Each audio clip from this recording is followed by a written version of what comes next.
बिस्मिल्लाहिर्रहमानिर्रहीम। अस्सलाम वालेकुम तमाम चाहने वालों को, ना चाहने वालों को भी, देखने वालों को, सुनने वालों को, सबको मेरी और मेरी टीम आसान अल्फाज की तरफ से आज के इस वीलॉग में खुश आमदीद। प्रोग्राम के शुरू ही में आप सबसे गुजारिश करूंगा, इस चैनल को लाइक, सब्सक्राइब एंड शेयर कीजिए। साथ ही साथ घंटी का बटन दबाइए। घंटी का बटन दबाने से जब भी हमारा नया प्रोग्राम आएगा उसकी नोटिफिकेशन आपके पास आ जाया करेगी।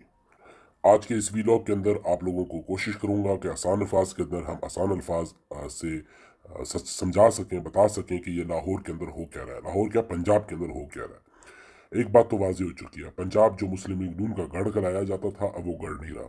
इवन वो अपनी हुकूमत माफ़ कीजिएगा, वो जो अपनी हुकूमत है वो खुद नहीं बना सकते। बिल्कुल, ये आज से चंद साल पहले तक ये खुद अपनी हुकूमत बनाते थे, किसी चीज़ की इनको ज़रूरत नहीं होती थी, किसी पार्टी की मदद की ज़रूरत नहीं होती थी।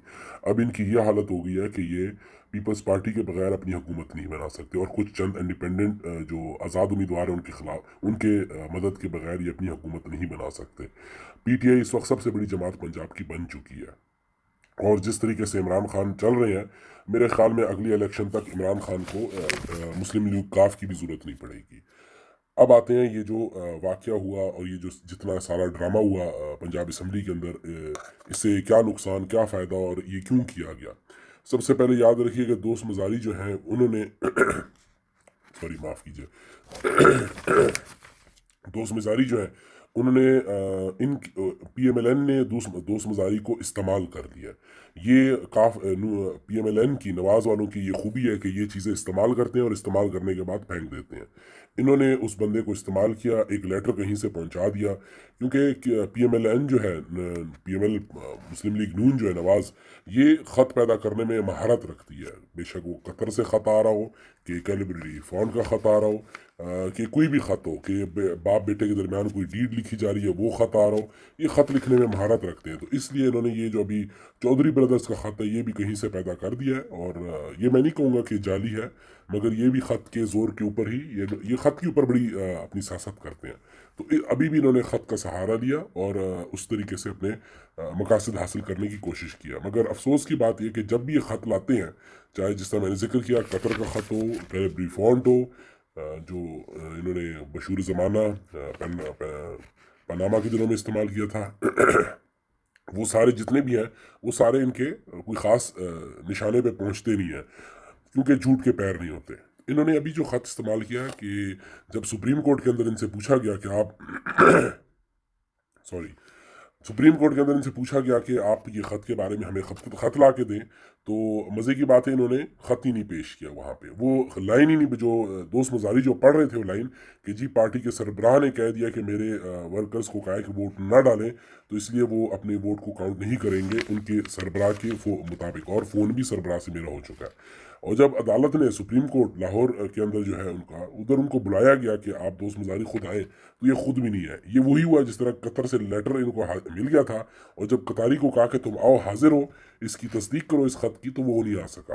तो ये बिल्कुल इनके ना एक ही तरीके के झूठ होते हैं, एक ही तरीके की वारदात डालते हैं, मगर दूसरे मुख्तलिफ रंग के साथ, मगर तरीका इनका एक ही होता है। वही हुआ, दोस्त मजारी तक इनका सुप्रीम कोर्ट नहीं पहुंच सका।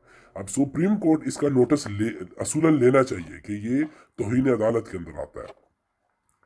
अब इसके साथ अगला जो काम हुआ वो ये हुआ कि इन्होंने जब इनकी जो वहाँ पे पेशी चल रही थी, अभी वो जो हमें उम्मीद है कि इस पेशी का जो फैसला है ये वेनसडे थर्सडे तक, इस वीक के, अगले वीक के दरमियान तक आ जाएगा। अब जो वहाँ पे चल रही थी, जब सुप्रीम कोर्ट के अंदर पूछा गया कि आप हमें वो लाइन तो दिखाएं जिसकी बुनियाद के ऊपर आपने कहा है, कि सुप्रीम कोर्ट ने कहा है कि जब इस तरह पार्टी लीडर जब कह दे तो वो आपको उस वोट को कंसिडर ना करें, तो वो लाइन दिखाने के काबिल नहीं रहे, क्योंकि इन्होंने वो लेटर भी नहीं जमा, खत भी नहीं जमा कराया, और जब इनका जो बंदा वहाँ से आया हुआ था उनकी रिप्रेजेंट कर रहा था, तो उस मुजाहिरी तो नहीं आए थे, मगर जो आया था वो नहीं बता सका कि किस किस लाइन, किस पैराग्राफ के तहत, किस बात के तहत उन्होंने ये चीज़ अखज़ की है कि पार्टी के लीडर ने इनको कहा है कि, और सुप्रीम कोर्ट की हदायत के मुताबिक, कि आप उनके वोट काउंट नहीं किए जाएंगे, तो वो बताने में कासिर रहे, वो नहीं बता सके। तो यहीं पे इसी वजह से सुप्रीम कोर्ट ने वहीं पे इनको कहा कि आप हमजा शहबाज को वापस सिर्फ एज ए डिप्टी लगाएंगे, एज अ केयर टेकर लगाएंगे, डिप्टी तो नहीं sorry, as a caretaker लगाएंगे, और केयर टेकर के तौर पे वो काम करेंगे। केयर टेकर के अंदर वो बड़ी बड़े इकदाम नहीं कर सकते, बड़े फैसले नहीं कर सकते। अब देखें बड़े मजे की बात, बाप कोई तकरीब अफ्ताह नहीं कर सकता, कोई इनॉग्रेशन नहीं कर सकता, किसी प्रोजेक्ट को लगा नहीं सकता, उसको बड़े लोगों ने रोक दिया। बेटे की यह हालत है कि सुप्रीम कोर्ट ने रोक दिया। ये दोनों बाप बेटा सिर्फ डमी बन गए हैं, एक सिर्फ दिखावे के वजीर आजम और वजीर आला बन चुके हैं। और साथ ही साथ आपको हमने पिछले व्लॉग में, 2 व्लॉग पहले हमने आपको जिक्र कर दिया था कि जो लाने वाले हैं उन्होंने साफ अपना आशीर्वाद इनसे हटा दिया और उनको कह दिया कि जब अवाम आपके साथ नहीं है तो हम आपके साथ नहीं हो सकते। इसी वजह से देखें आसिफ अली जरदारी ने क्या कहा कि जिन बातों के ऊपर आपने हमें कहा था कि हम 1.5 साल गुजारेंगे, हमें अभी 1.5 साल गुजारने दें। तो जो लाने वाले थे उन्होंने भी हाथ उठा दिया। हम आपको इस चीज़ का जिक्र कर चुके हैं कि न्यूट्रल्स ने वाकई न्यूट्रल रहने का फैसला कर लिया है और उन्होंने कहा है कि हम उसके साथ जाएंगे जो अवाम जिस तरफ जाएगी। अवाम की जो मकबूलियत है वो हम सबके सामने आ गई है, वो पीटीआई के साथ है, इमरान खान के सपोर्ट कर रहे हैं और वो इस गुलामी से जान छुड़ाना चाहते हैं। अब देखें इस समात के अंदर तो इनकी कोई खास दाल तो गल नहीं रही। अब इन्होंने फौरन डिमांड कर दिया कि जी लार्जर बेंच बनाया जाए, 17 रुकनी बेंच बनाया जाए। अब मैं आप लोगों को आसान अल्फाज में समझाने की कोशिश करूंगा कि ये 17 रुकनी बेंच बनाने का फ़ायदा क्या है, इनके लिए क्या फ़ायदा है और ये क्यों बनवाना क्यों चाहते हैं। देखिए इस तरफ तो इनकी ये बात, इनकी दाल तो गल नहीं रही। इनको सामने नजर आ रही है शिकस्त, क्योंकि इन्होंने झूठ की बुनियाद के ऊपर सारी कार्रवाई डाली। झूठ की बुनियाद के ऊपर उन्होंने हमजा शहबाज को दोबारा बनाना है, मुंतखब किया। अब ये जो भी समाज चल रही है इसके अंदर तो इनके ऊपर क्वेश्चंस आ गए और जब इन्होंने देख लिया कि ये जो बेंच अभी बैठा हुआ है ये इनकी बातों में नहीं आने लगा और उन्होंने साफ इनसे पूछा कि वो आप हमें लाइन ला के दें जिसके ऊपर आपके दोस्त मुजारी ने इस बात से, जो स्पीकर डिप्टी स्पीकर उन्होंने फैसला किया, आप वो हमें लाइन, वो पैराग्राफ ला के दिखाएं जिसके अंदर उन्होंने ये इस चीज़ को अखज़ किया कि सुप्रीम कोर्ट ने कहा। देखिए आप सुप्रीम कोर्ट के सहारे पे चल रहे हैं तो सुप्रीम कोर्ट तो पूछेगी आपसे कि आपने हमारा सहारा जो इस्तेमाल किया है आप हमें बताएं तो सही, हमने कब बात की थी आपसे।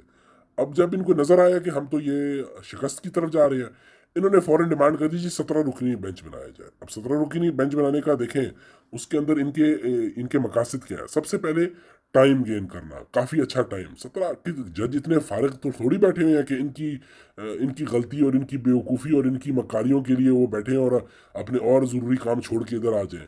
तो वो 17 रुकनी बनाना मुश्किल काम हो जाएगा। दूसरा, ये जितना ज़्यादा होंगे तो उसके अंदर ऑफ कोर्स कहीं ना कहीं पे कोई जज इनकी साइड पे आना शुरू हो जाएगा। इंसानी फितरत है, हर एक सबके सबके एक जैसे फैसले नहीं होंगे। मैं उनके ऊपर नहीं बात कर रहा कि उनकी बदनीयती या नेकनीयती नहीं। दो मुख्तलिफ, तीन मुख्तलिफ इंसानों के उनके ख्यालात में फ़र्क हो सकता है। इन्होंने यही करना है कि जब इतना बड़ा बेंच बैठेगा तो इनकी तरफ के कुछ कुछ कुछ जज होंगे जो उस तरफ सोचेंगे, उस तरफ लिहाज से शायद कर ले कि इनके हक में फैसला दें। तो फिर ये वही होगा, लहू लगा के शहीदों में शामिल होने वाली बात करेंगे। देखिए जी कुछ लोग तो हमारे साथ थे ना, हम बिल्कुल गलत नहीं थे। तो ये इनकी सिर्फ टैक्टिक्स है टाइम गेन करने की और आवाम को टाइम ज़ाया करने की और अपने मकासद किसी तरीके से हासिल कर लें। और ये बात कन्फर्म है कि लाने वालों ने हाथ इनसे उठा लिया है और अभी इनको इनके सहारे पे छोड़ दिया। हमेशा की तरह अल्लाह से दुआ है अल्लाह ताला हर पाकिस्तानी की जान माल ईमान की हिफाजत करे। आप लोग इस चैनल की हिफाजत कीजिए, हम आवाज़ होकर मेरे साथ नारा बुलंद कीजिए, पाकिस्तान जिंदाबाद, पाकिस्तान पाइंदाबाद। अस्सलाम वालेकुम।